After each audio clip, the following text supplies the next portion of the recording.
Ainda outro destaque internacional, conservadores seguem na liderança das pesquisas para eleições britânicas, mas a oposição ainda acredita em virada de última hora. De Londres, informação de Ulisses Neto.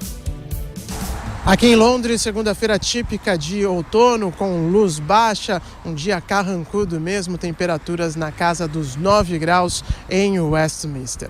A corrida eleitoral britânica entra em sua fase decisiva. Faltam pouco menos de 3 semanas para o dia da votação, 12 de dezembro. As pesquisas de opinião continuam mostrando uma vantagem confortável para os conservadores, acima dos 10 pontos percentuais. Mas não achem que ninguém está dando essa eleição como decidida até agora, não. Porque essa vantagem, embora pareça mesmo confortável, no final das contas ela não quer dizer tanta coisa assim. São vários os fatores que ajudam a entender o cenário da política britânica neste momento.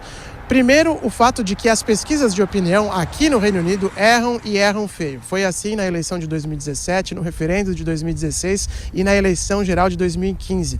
Nessas ocasiões, os levantamentos erraram bastante, com uma margem muito grande em relação ao que de fato foi apurado nas urnas. E outra questão é o sistema de voto aqui do Reino Unido. O parlamento, a Câmara dos Comuns, tem 650 cadeiras distribuídas pelos 4 países que formam o Reino Unido da Grã-Bretanha.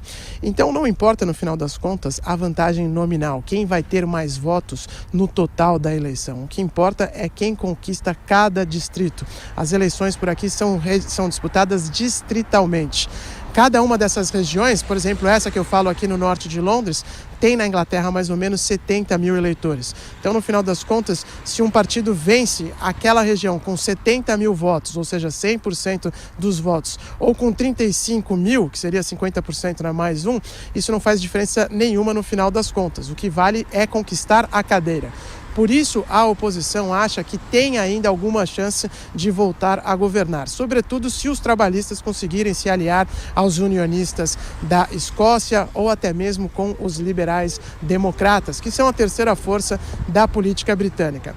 O tema principal segue, é claro, o Brexit. Cada partido tem uma diferença, uma visão bastante diferente em como encara essa questão. Os conservadores prometem entregar o Brexit até o final de dezembro, levando adiante o acordo que foi firmado entre Bruxelas e Boris Johnson, o primeiro-ministro britânico.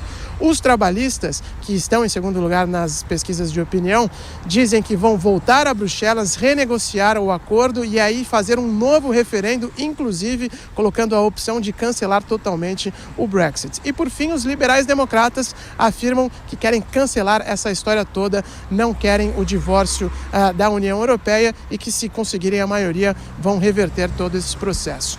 Os eleitores britânicos já não aguentam mais falar em eleição, será a segunda em 2 anos, e muito menos em separação da União Europeia. Por isso, o ânimo dos eleitores nessa reta final pode ser decisivo para essa história que já se prolonga há mais de 3 anos, que é a história da separação da União Europeia.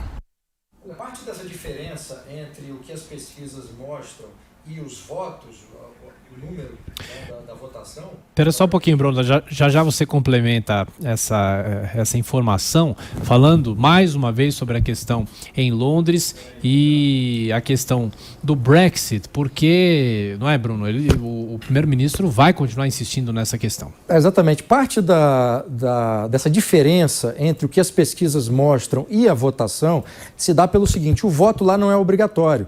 Então, muita gente que numa pesquisa declara que vai votar no candidato conservador ou no candidato trabalhista, na hora H, na hora de votar, acaba não votando. Então, isso é parte da explicação. Nesse caso dessa eleição, como vai ser uma eleição realizada em dezembro, um mês bastante frio, e não é o mês no qual tradicionalmente se realiza a eleição, então o esforço dos candidatos dos partidos conservador e trabalhista dos outros, como liberal-democratas, para convencer o eleitor, esse esforço é maior ainda, porque tem que convencer o eleitor a sair de casa num dia frio, especialmente para aquele para aquele eleitorado mais velho, isso impõe uma dificuldade. De qualquer maneira, os conservadores, né, que são liderados hoje pelo Boris Johnson, atual primeiro-ministro, no fim de semana publicaram um manifesto, tornaram público esse manifesto. Esse manifesto contém a agenda de política econômica e social do partido, caso o partido consiga a maioria das cadeiras dos assentos no parlamento e o Boris Johnson se mantenha como primeiro-ministro. Só para ter uma ideia da diferença entre o que os conservadores oferecem em saúde, educação, imigração e no próprio Brexit, uma diferença em relação aos outros partidos, o aumento dos gastos públicos proposto pelos conservadores é de 2,9 bilhões de libras, sendo que os liberais democratas propõem um aumento de 63 bilhões de libras e os trabalhistas, os principais adversários, prometem um aumento de gastos públicos no valor de 83 bilhões de libras. Então, a diferença de 2,9 bilhões de libras por parte dos conservadores para 83 bilhões de libras por parte dos trabalhistas, sendo que os conservadores rejeitam aumento de impostos e os trabalhistas defendem aumento da carga tributária.